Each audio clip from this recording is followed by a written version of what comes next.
यशस्वीरित्या पार पाडावे, हे मैदान यशस्वीरित्या पार पाडावे यासाठी झटणारी सर्व यात्रा कमिटी आणि त्या यात्रा कमिटीवरती विश्वास ठेवणारे सर्व देणगीदार खऱ्या अर्थानं धन्यवादास पात्र आहेत. आणि एवढं सुंदर मैदान संपन्न होतंय.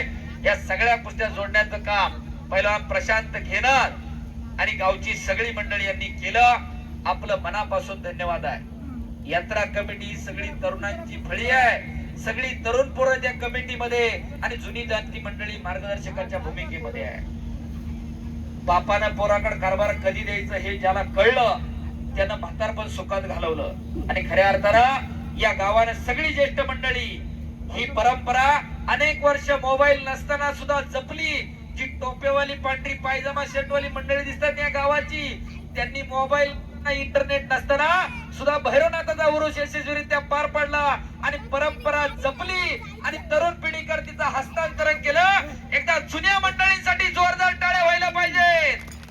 त्यांनी जपलं म्हणून आपली पिढी पुढे त्याचा उपभोग घेत आहे. काय आणि कशासाठी जगायचं हे ठरवून घ्या.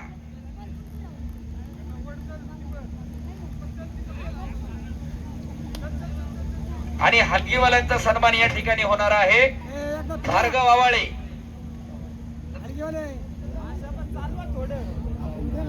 या ठिकाणी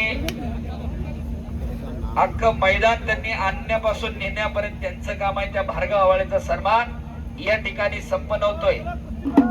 या ठिकाणी उपसरपंच अर्जुन शेठ केरा यांच्या शुभ हस्ते फोटोग्राफर भार्गव आवाळेचा सन्मान होतोय. हलगी सम्राट संजय आवाळेचा चिरंजीव. हो, बऱ्याच जणांच्या माहिती सांगतो. भार्गव थांब की जरा. बऱ्याच जणांना वाटत होतं हलगी हातात नुसती गावाला मैदानाला वाजवतं काय. 12 प्रकारची वाद्य हा भार्गव वाजवतो. आणि हो हले थांबा जरा. राजर्षी शाहू महाराजांनी खऱ्या अर्थानं वतनदारी दिली त्याच्या आज्या पंजाला आणि शाहू महाराजांचा घरंदाज हलगीवाला म्हणून त्याच्या वडिलाला त्यांच्या पेरा पिढ्याला मिळायचा. टाळ्या करा त्याच्यासाठी.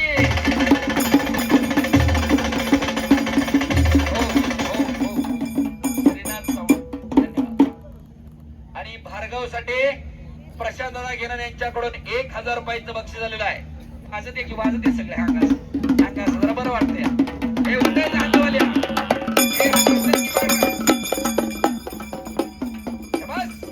भार्गव हलगी रणात वाजवायचं वाद्य. मानवी वाघ सिंह समोरासमोर ठाकलेले आहेत. मातीचा चिखल अंगावरती झालेला आहे. सुदर्शन कोतकर घुटना ठेवतोय. दीपक काकरात पट्टाला लागलेला आहे पण तो हल्ला धुडकेवलेला आहे. अर्जुन दादा दीपक दादा फोटोग्राफ थोडं पलीकडे सरा, नाही तर इकडे खुर्च्यांवरती बसा. कुस्त्या दिसणारच आहेत आपल्याला. या इकडे चला चला सगळे इकडे बसून घ्या.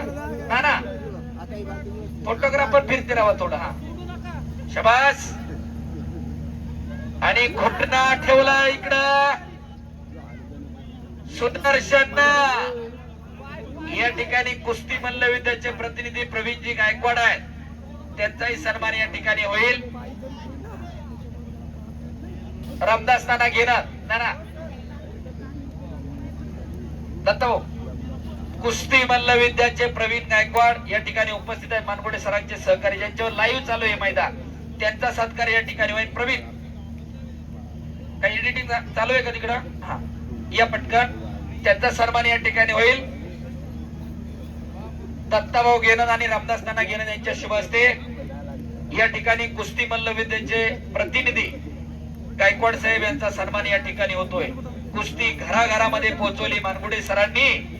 त्यांच्या माध्यमातून वडगाव घेणंचं मैदान आज 92 देशामध्ये लाईव्ह दाखवलं जाते. धन्यवाद. त्यांचाही सन्मान या ठिकाणी संपन्न होतोय. आणि पंचांना विनंती फिरते राहायचंय. कॅमेरामध्ये फक्त पाठण येते. शबास. घुटना ठेवलेला इकडं सुदर्शन. पायाचा घुटना मानेवरती टेकवला सुदर्शन कोतकरनं. उद्या ककरांची कुस्ती महाराष्ट्र केसरी दादा शेळके समवेत आहे माक्याला शेवगाव तालुक्यामध्ये. शबास. 2 लाख इनामावरती तिकडे लढणार आहे. आज 1 लाख रुपये इनामावरती सुदर्शन कोतकर समवेत लढतोय. वाटत नाही का की असं बलदंड ताकदीचं पोरगा आमच्याही घरामध्ये तयार व्हावं. शबास. पायाचा घुटना मानेवरती. बाप रे बाप.